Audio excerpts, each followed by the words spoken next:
Rita Carmichael had always been a light sleeper.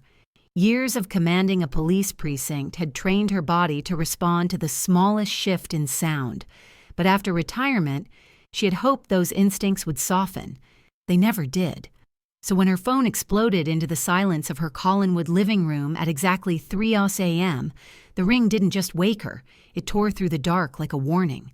She sat up instantly, breath held, pulse thudding. On the screen, one name glowed: Matthew, her 16-year-old grandson, a boy who never called at night, a boy who should have been asleep, safe, and nowhere near trouble. Rita answered on the first ring. Matthew? For a moment, all she heard was his breathing, ragged, shaky, the kind that came from fear, not exhaustion. When he finally spoke, his voice cracked. Grandma, I'm at the police station. Her spine stiffened. Which one, sweetheart? The 5th District, he whispered, and she could hear the fluorescent buzz of the precinct behind him. The officer said they had to call a guardian. I didn't know who else. He broke off, as if swallowing back a sob. Years of command training kicked in, but her stomach tightened with dread. Matthew, tell me what happened. His words tumbled out too fast, tripping over each other. It was Valerie. She hit me with a candle holder, one of those heavy silver ones she keeps on the dining table. Then she started screaming that I pushed her down the stairs. Rita closed her eyes, jaw tightening. The cold air of her unheated bedroom pressed against her skin. Are you hurt? I'm okay, just bruised. A sharp inhale. Dad believes her. He thinks I snapped or something. He wouldn't even let me explain. Rita felt something inside her go still, an old, familiar stillness, the kind that settled in her bones whenever a case shifted from confusion to danger. Andrew was many things: grieving widower, overwhelmed father. But the idea that he believed Valerie without question landed like a stone in her chest.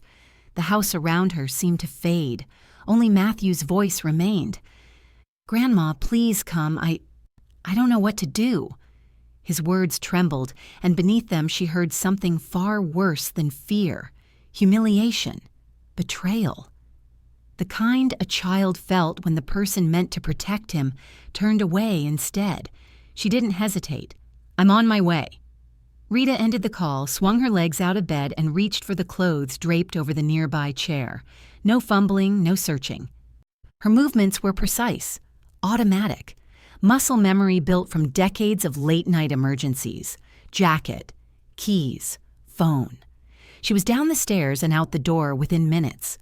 Outside, the Cleveland night was harsh and metallic, the kind of cold that sliced through coats and made streetlights look brittle. Rita locked her door, walked briskly to her aging sedan, and slid behind the wheel. Her breath fogged the windshield as she turned the ignition. She didn't allow herself to think about candle holders or stairs or Valerie's too sweet smile. She didn't think about Andrew believing a lie over his own son. She focused on the road, on the boy waiting for her, on the rising urgency in her chest that had already transformed into something sharper, fiercer, protective instinct, the kind that never retired.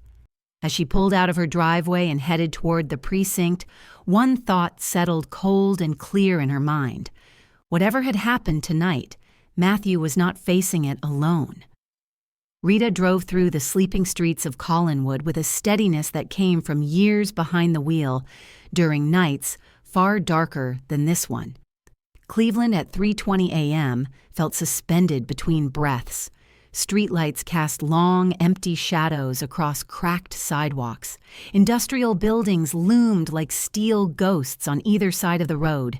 In the distance, a siren wailed, one of those lonely, wandering sounds that drifted through the city long before dawn. She kept her hands tight on the wheel, eyes sharp despite the hour. The cold seeped in from the windows, but it wasn't what chilled her. It was the memory of Valerie Brooks. She'd never liked Andrew's second wife, not from the day he brought her by the house, glowing with a kind of hope that had frightened Rita more than it reassured her. Valerie had been all polish and practiced warmth, the sort of woman who smiled with her mouth but not her eyes. Rita had spent decades reading people, and Valerie's gaze had always held something cold, something hollow. She'd kept those suspicions quiet, partly because Andrew needed to feel steady after his first wife's death, and partly because Matthew deserved peace more than tension. Now, as she drove through the industrial strip near St. Clair Avenue, her instincts replayed every warning bell she'd ignored. The metallic thrum of the city accompanied her thoughts. Cleveland's old factories, steel mills, and warehouses absorbing and releasing the night's cold like breathing machines. Rita passed the boarded-up bar with its flickering neon sign, then the abandoned freight yard that had once been a hotspot for petty theft and runaway kids back in her precinct days.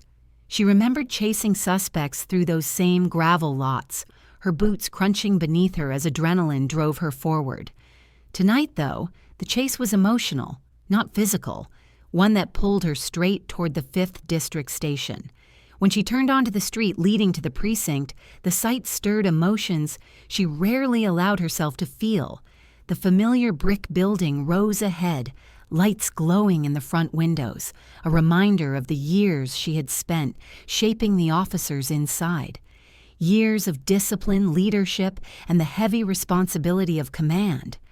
She parked in one of the visitor spots, stepped out, and felt the sting of cold air lash across her face.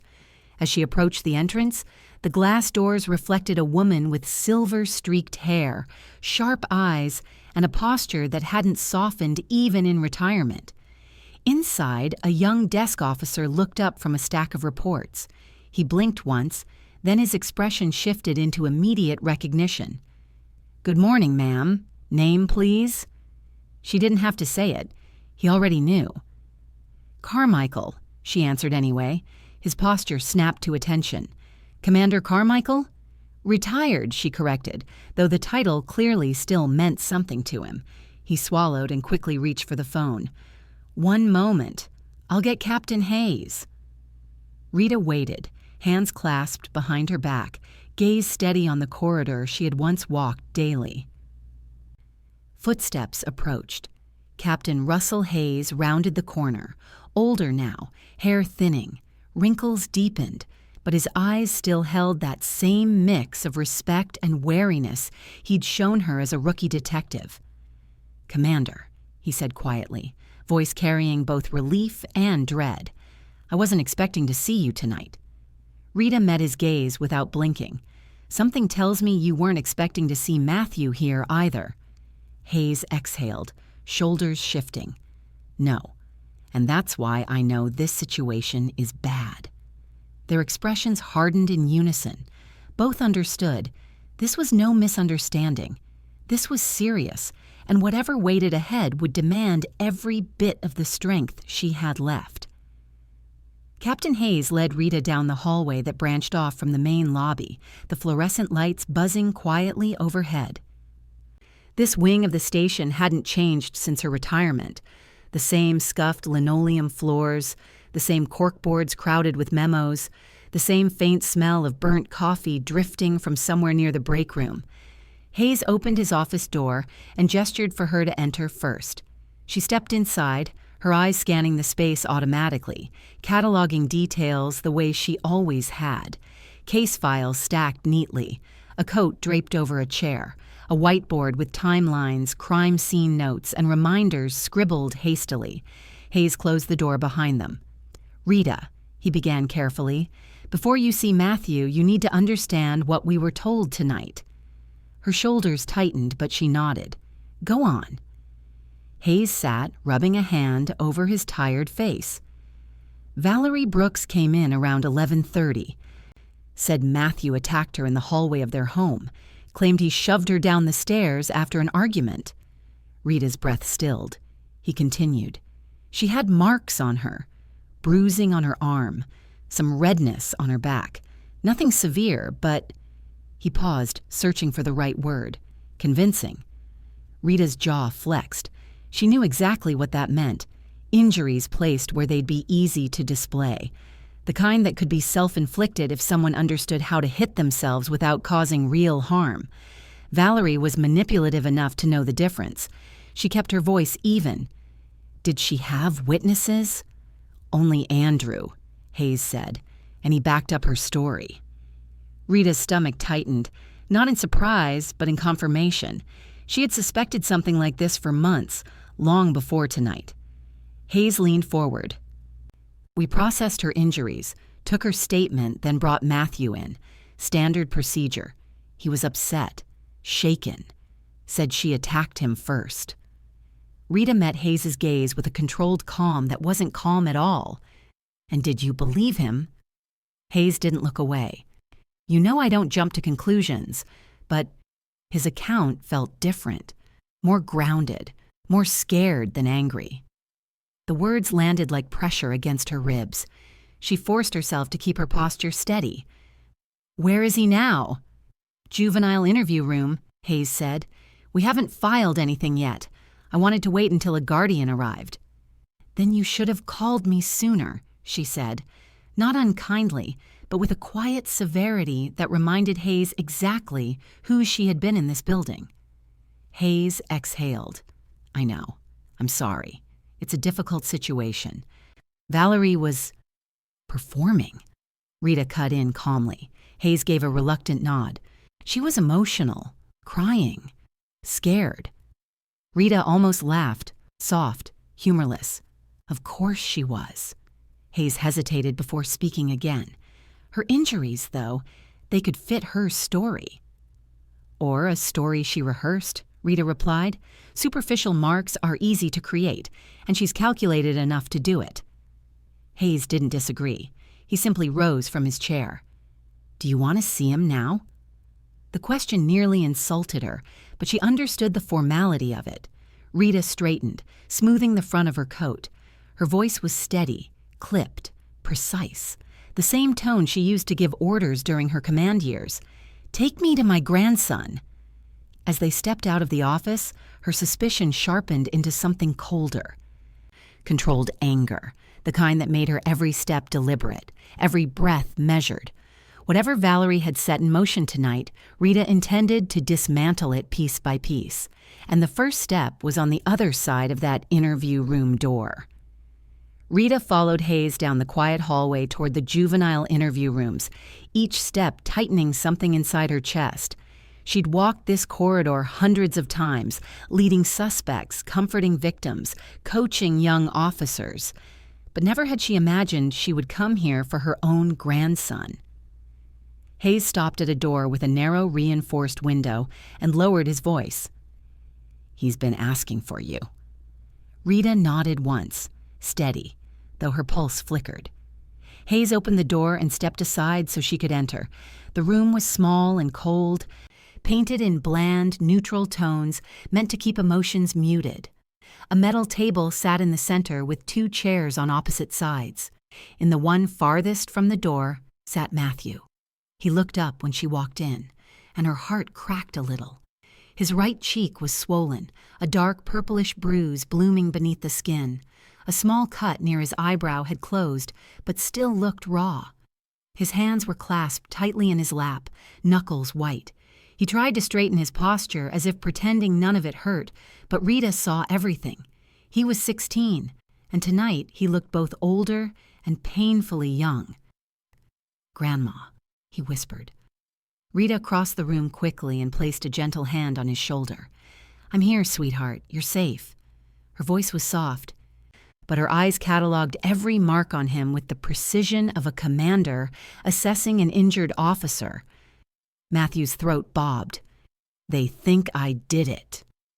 Rita pulled a chair close and sat beside him, rather than across from him, her body angled protectively. "I know what they were told," she said, "but I need you to tell me what actually happened.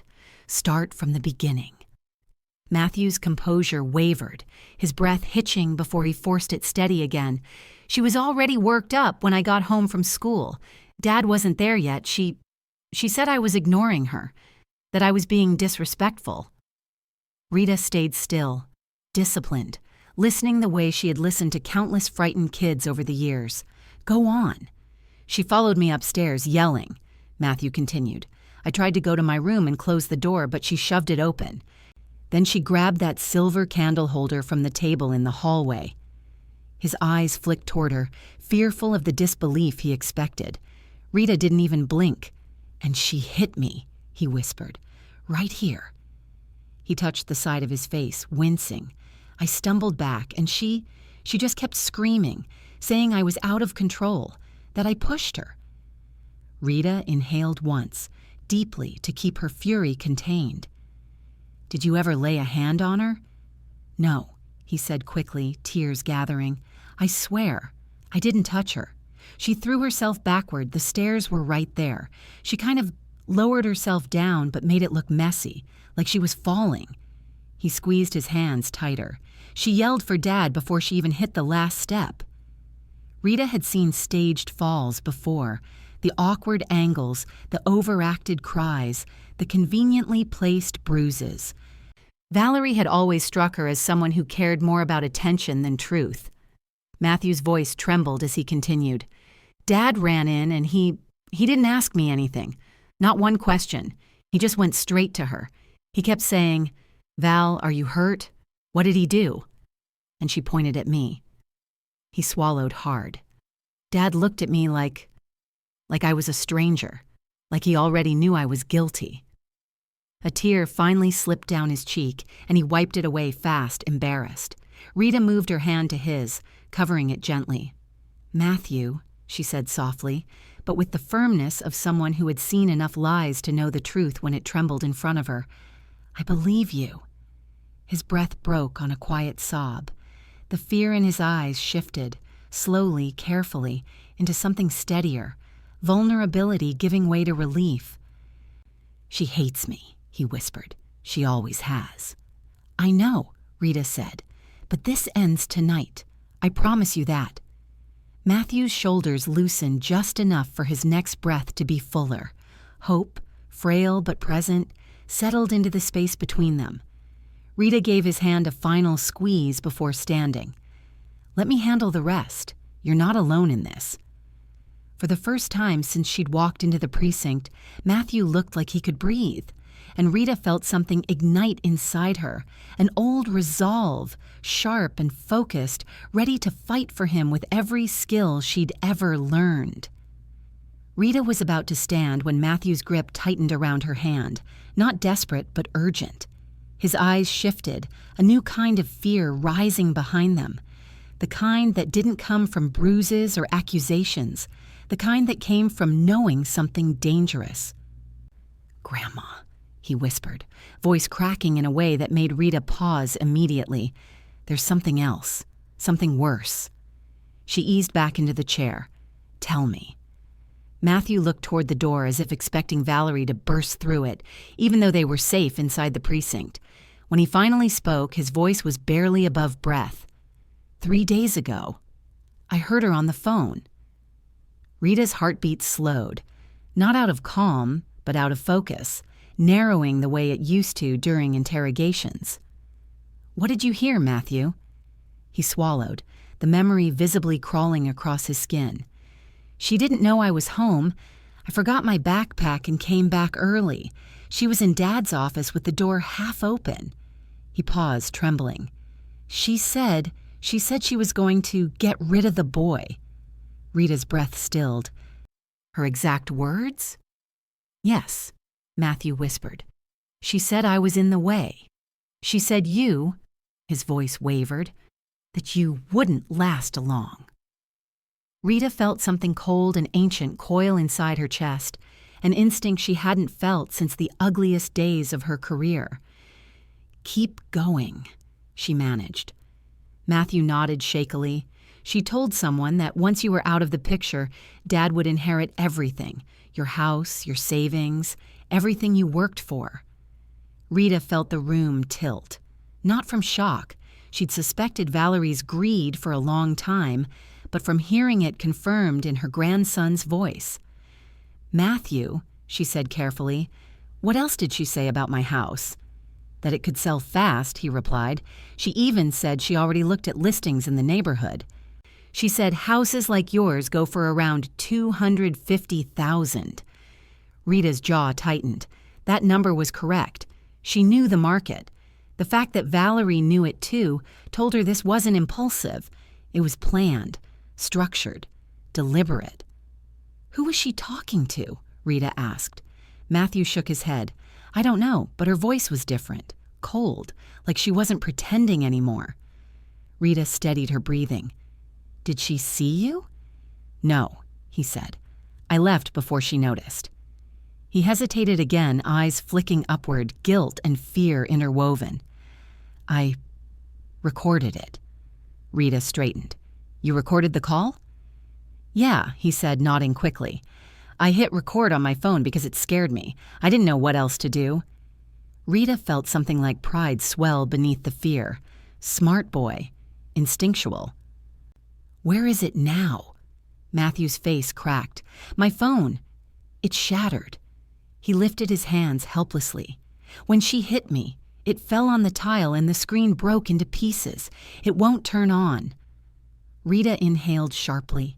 That changed everything. Evidence existed, but currently inaccessible. And it explained Valerie's panic tonight.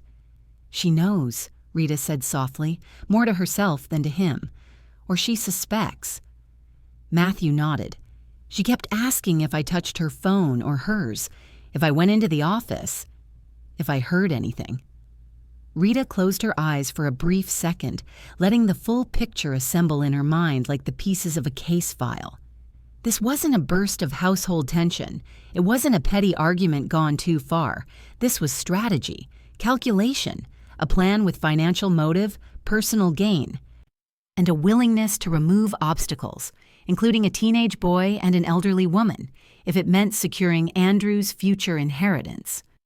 When she opened her eyes again, they were no longer the eyes of a grandmother comforting a frightened child. They were the eyes of a former precinct commander staring down a criminal pattern she knew how to dismantle. Matthew leaned toward her. "Grandma, what do we do?" Rita rested her hand on his shoulder, gentle but steady with purpose. "We do what I've always done," she said quietly. "We expose the truth, and we protect our own." Determination pushed away the horror inch by inch, replacing it with clarity, with a mission. For the first time that night, Rita felt fully awake, fully activated, and Valerie Brooks had no idea what kind of storm she had just unleashed. Rita stepped out of the interview room with Hayes trailing quietly behind her, but the moment she reached the front doors, she lifted a hand, silent, firm, signaling she needed space. Hayes stopped. She pushed open the glass doors and stepped into the freezing early morning air. The cold hit her like a baptism, crisp, brutal, clarifying. The sky above Cleveland was still black, the faintest hint of dawn just beginning to brush the horizon with gray. The parking lot was empty, except for her car and a patrol cruiser idling near the side entrance. She stood still for a long moment, arms folded tightly across her chest, breath forming white clouds that drifted upward and vanished. She needed to think. She needed clarity, and clarity came fast. Valerie's actions weren't messy impulses or emotional outbursts. They were calculated steps in a larger scheme: child abuse, coercive control, manipulation of Andrew, fraud tied to future inheritance. And if Matthew's account of the phone call was accurate, and she knew it was, there was something far darker beneath it all. "I'll get rid of the boy. The old woman won't last long." Those weren't threats of emotional harm. They were expressions of intent. Intent that, under the law, pointed dangerously close to attempted homicide. Rita pressed her palm against her forehead, letting the cold sting anchor her. She had spent her life tracking predators, manipulators, abusers, men and women who hid behind charm until their masks cracked. Valerie Brooks fit too perfectly, and Rita had been too quiet for too long. Not anymore. She dug into her coat pocket and pulled out her phone. Her fingers moved automatically, dialing a number she knew by heart. After 3 rings, a groggy voice answered. "If you're calling at 4 in the morning, someone better be dead or dying." Rita exhaled, tension easing just a fraction. "Good morning to you too, Nina." A rustle on the other end. sheets, maybe a lamp clicking on. Rita? What the hell's going on?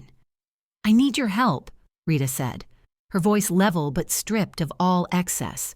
It's serious. Nina Foster had been her partner for almost a decade, a sharp-eyed detective who'd left the force to become a private investigator specializing in digital forensics and insurance fraud. She was the kind of woman who could retrieve a deleted text message from a phone you'd dropped off a bridge. And she was the only person Rita trusted with what she had just learned. Tell me, Nina said. Rita laid it out, not dramatically, not emotionally, just facts. Matthew's bruises, Valerie's staged fall, the phone call about getting rid of him and waiting for Rita to not last long, the phone with the recording smashed, the motive, Andrew inheriting everything. Silence stretched for several seconds on the other end. When Nina finally spoke, her voice had none of the earlier sleepiness. Jesus, Rita. I know. And you're sure the kid isn't exaggerating? Traumatized? Confused?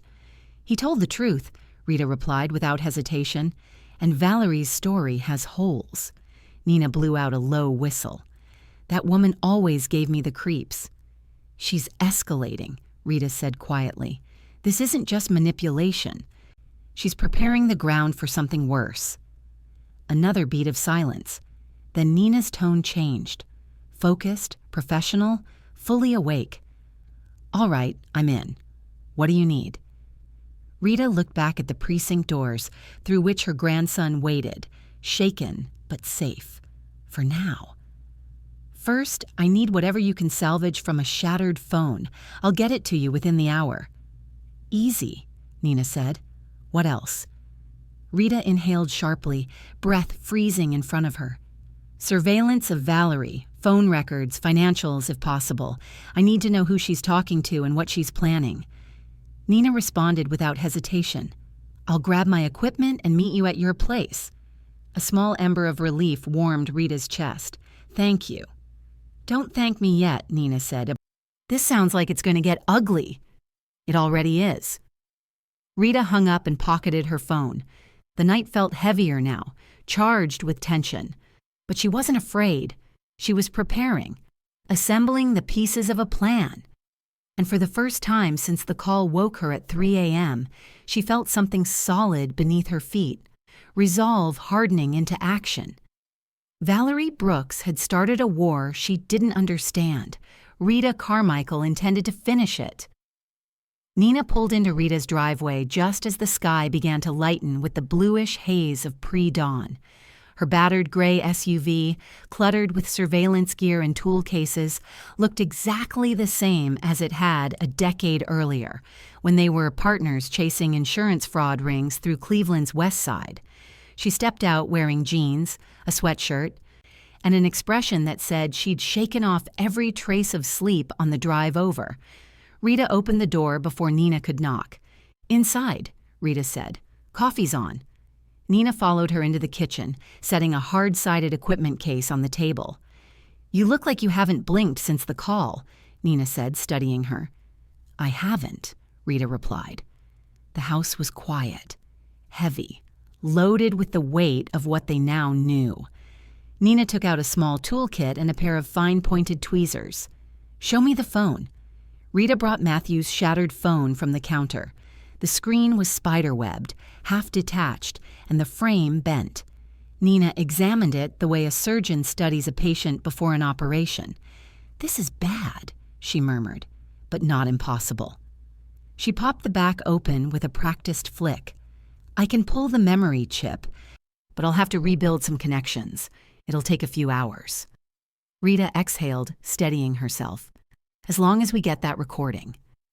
Nina nodded, already pulling parts from her case. We will. Rita sat across from her, spreading out a notepad. While you work, we need to map this out. Nina glanced up. Motives first?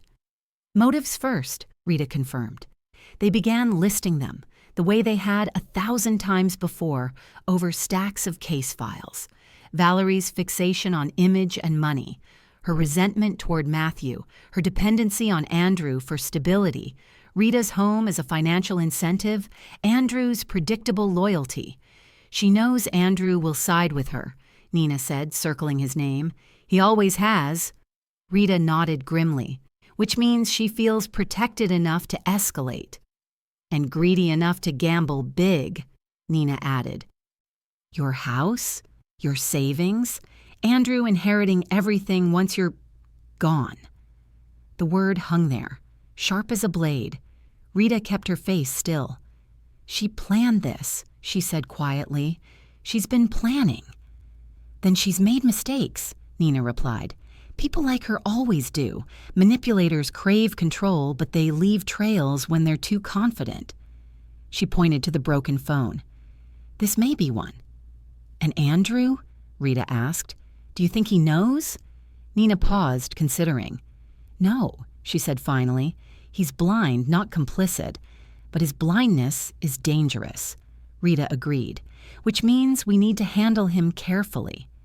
Nina leaned back, tapping the table with her pen. We should confront them, not aggressively, strategically. To trigger tells, Rita said. Verbal slips, behavioral shifts. And while they're distracted, Nina finished, I'll be collecting evidence, background checks, financial pulls, digital traces. They sat in silence for a moment, the kind that used to settle between them at crime scenes. Focused, deliberate, aware that every choice mattered. Nina zipped up her equipment bag. If we're doing this, we need a plan for the confrontation. We act normal, Rita said. Controlled, calm. We ask questions Andrew won't think to ask. Let Valerie fill the space. She'll overtalk. Nina nodded. Good. And I'll scan for phone activity, communication patterns, anything linking her to whoever she called. Dawn began to creep through the windows, pale light washing over the kitchen. The world outside was waking up, but inside the house the atmosphere held a different tension, one shaped by strategy, fear, and something sharper beneath it, controlled urgency. The beginning of a counterstrike. Nina closed the case containing Matthew's phone. I'll start the chip extraction in your office, she said. Meanwhile, you should get ready. Rita stood. I'll call Andrew. We meet them this morning. Ready for this? Nina asked. Rita looked at the window where the soft glow of sunrise touched the snow-covered street outside. I've spent my life facing worse, she said, and this time it's for family. Nina gave a small, grim smile. Then let's bring her mask down. The investigation had begun, and Valerie Brooks had no idea how prepared they were. Rita and Nina pulled up to Andrew's suburban house just after 9 in the morning. The neighborhood was quiet, the kind of neatly maintained street where nothing terrible was ever supposed to happen. Trimmed hedges, lawns dusted with frost, neighbors walking dogs with coffee mugs in hand, a place where danger felt theoretical, unless you knew better. Nina parked across the street, giving herself a clear angle. I'll stay half a step behind you, she murmured, tapping the small device clipped inside her jacket. Audio's already rolling. Video will start as soon as I lift my phone. Rita nodded, her face calm but sharpened. Follow my lead. They walked up the driveway. Before they reached the porch, the front door swung open.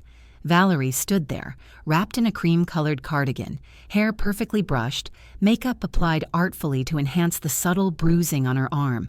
She looked fragile, hurt, perfectly curated. Rita, she breathed, voice trembling. I didn't expect you to come. Rita kept her expression neutral. We need to talk. Valerie's eyes flicked to Nina, instantly calculating. And you brought someone? Really?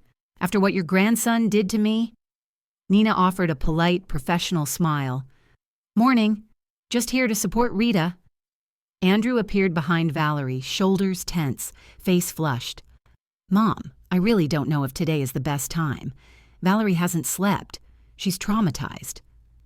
Valerie leaned into him at the word, letting her weight sag as if exhaustion were overtaking her. Rita observed silently. It was too practiced, too theatrical. I'm sure this is difficult, Rita said calmly. That's why we're here, to sort through what actually happened. Valerie's jaw tightened at the word actually. A crack. "You don't believe me," she whispered, eyes glossing. "I knew it. I could feel it the moment I saw you last week. You've never liked me." Rita didn't flinch. "This isn't about liking anyone. It's about Matthew." Andrew bristled. "Mom, he pushed her. I saw her at the bottom of the stairs." Valerie dabbed her eyes with a tissue she just happened to have in her sleeve. "I was terrified," she murmured. "I thought he was going to hurt me again." Again. Rita caught the linguistic manipulation instantly. Nina caught it too. Her phone moved subtly, posture straightening as she captured every frame. Rita stepped inside, her movements unhurried. "Let's talk in the living room." Valerie hesitated but didn't block the way. The moment they entered, Rita's eyes swept the space, noticing the silver candle holder now missing from the hallway table. Missing evidence. Predictable. They all sat. Valerie perched on the couch like a wounded bird, eyes downcast. Andrew sat beside her, one hand on her knee. Nina remained near the bookshelf, pretending to scroll. Quiet tension filled the room, a psychological pressure cooker. "Valerie," Rita began, voice even, "Matthew says you struck him." Valerie's breath hitched dramatically.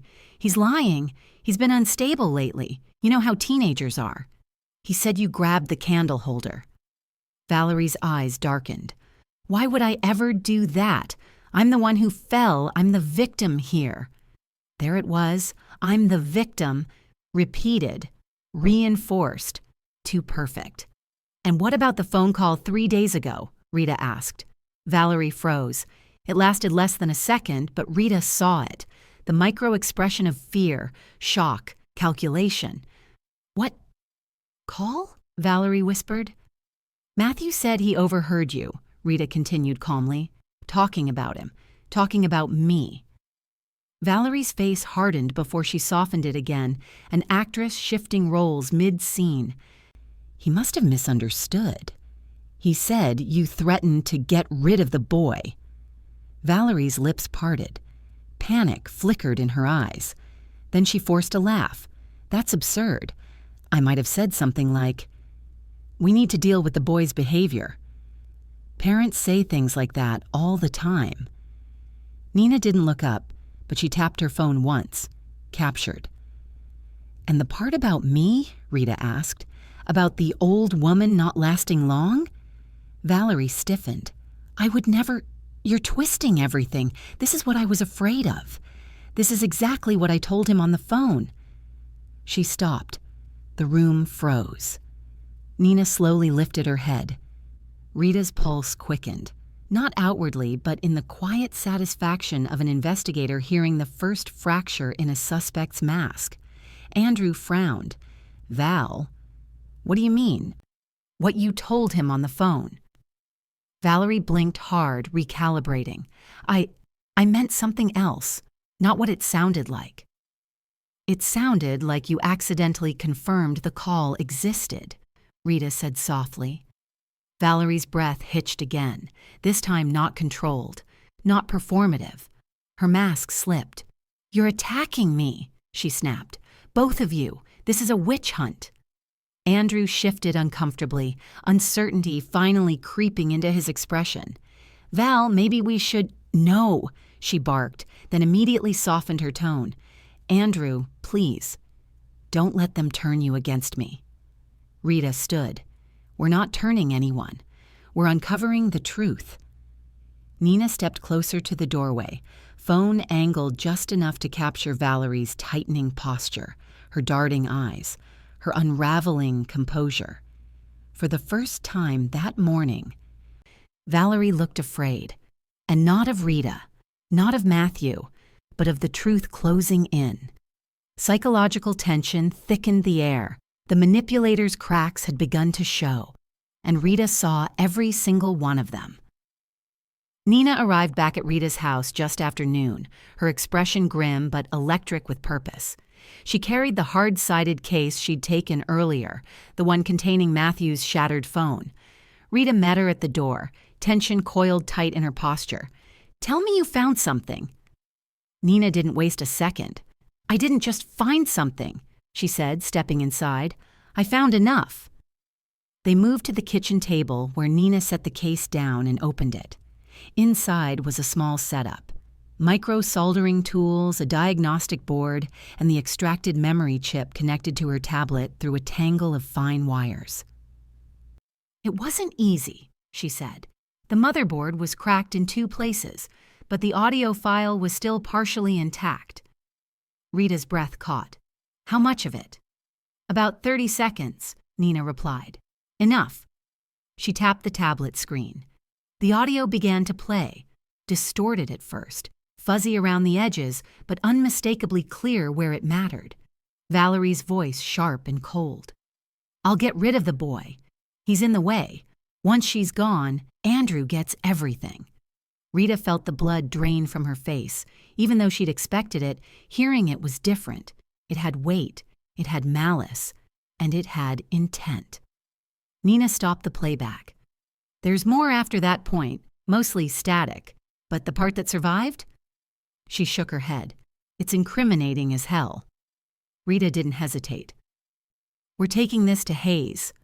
They drove straight to the 5th District Precinct. No words, just purpose.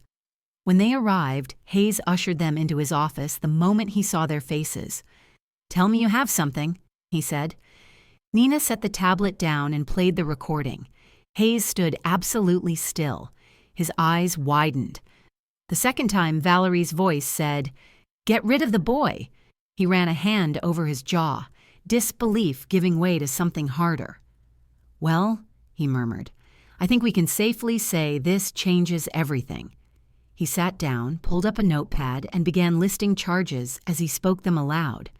Felonious assault, child endangerment, coercive control patterns, consistent with domestic abuse. He paused, jaw tightening. And depending on who she was talking to, possibly conspiracy to commit fraud or worse.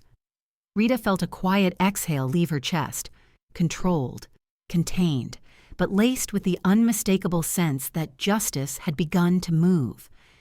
Hayes looked between them.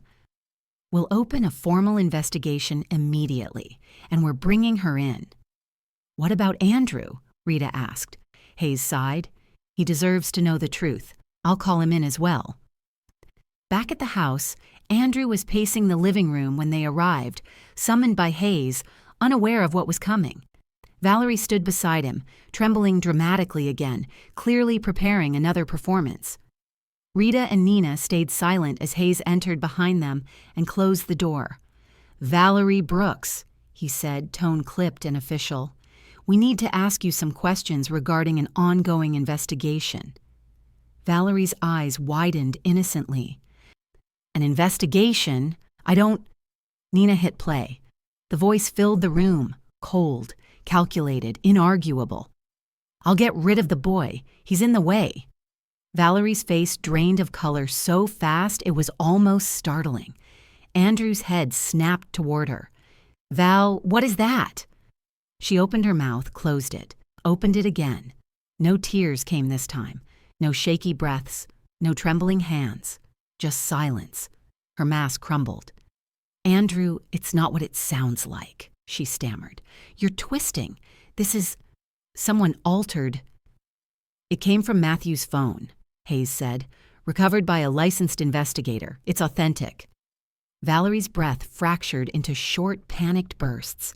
No, you don't understand. He provoked me. He wanted me gone. You threatened my son," Andrew said, voice hoarse. "And my mother." "No," she screamed. "I didn't. I was upset. I wasn't serious." Hayes stepped forward. "Valerie Brooks, you are being detained pending investigation for felonious assault and child endangerment. Please place your hands where I can see them." She backed away, shaking her head violently. "You can't do this, Andrew. Tell them. Tell them I would never—" But Andrew didn't speak. He just stared at her as if seeing her for the first time. And in that moment, something inside him broke too. The illusion, the loyalty, the denial. Hayes gently but firmly guided Valerie's hands behind her back. The click of the cuffs was sharp in the quiet room.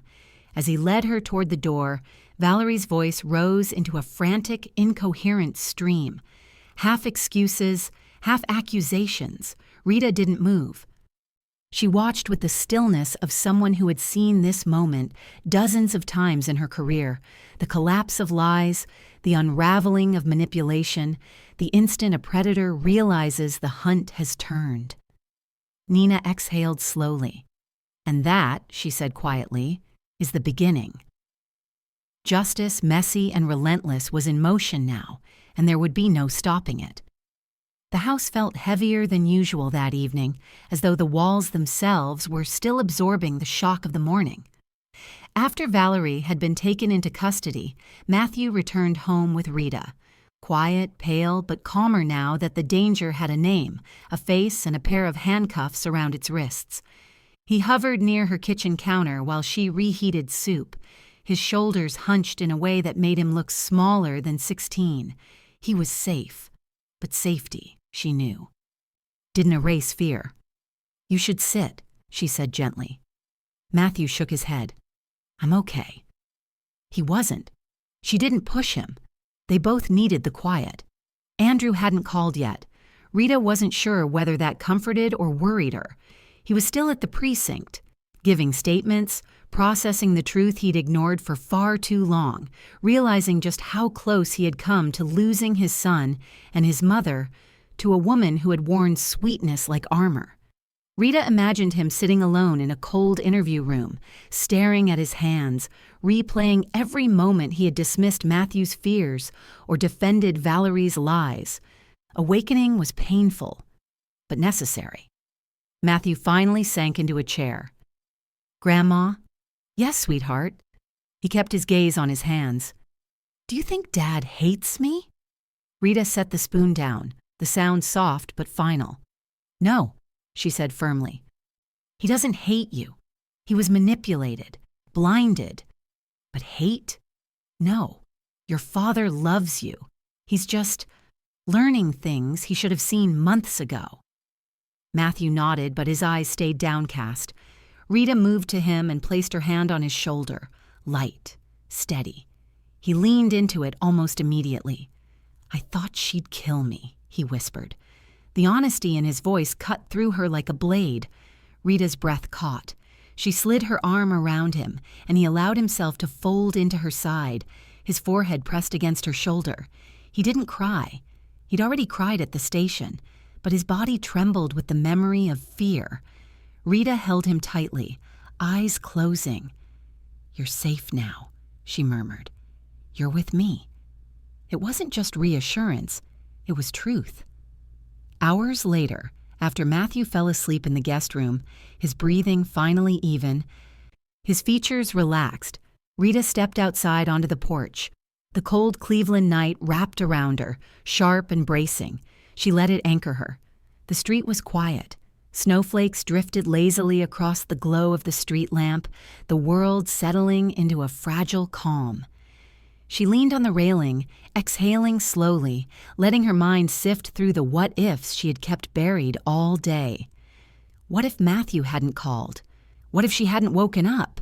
What if the phone had broken before capturing anything at all? What if Valerie had succeeded, just enough to make Matthew look unstable, violent, dangerous? Just enough to isolate him, just enough to isolate Rita. A chill, deeper than the winter air, rolled through her. They had come close. Too close. She looked toward the quiet neighborhood. Neatly kept lawns, holiday wreaths on doors. The illusion of safety. But she knew better than most that danger didn't always wear a mask of violence. Sometimes it wore politeness, charm, a cardigan, and a gentle voice. Sometimes it lived inside your own family. She crossed her arms, grounding herself. Justice had moved today, not through force, not through vengeance, but through truth, patience, and a lifetime of instincts honed in precinct hallways. And through love, stubborn, protective, immovable love. The porch light flickered, then steadied. Rita watched it, letting the silence settle around her like an old friend. In that quiet, a vow formed, not spoken, not dramatic, but as solid as the foundation of the house beneath her feet. Matthew would never face something like this alone again, not as long as she had breath, not as long as she lived in this world, behind her. Inside the warm house, her grandson slept, alive, safe, and free from the shadow that had been pressing over him for months. Rita turned back toward the door, ready to guard that safety with the same resolute strength she had carried throughout her entire career. Family first, always.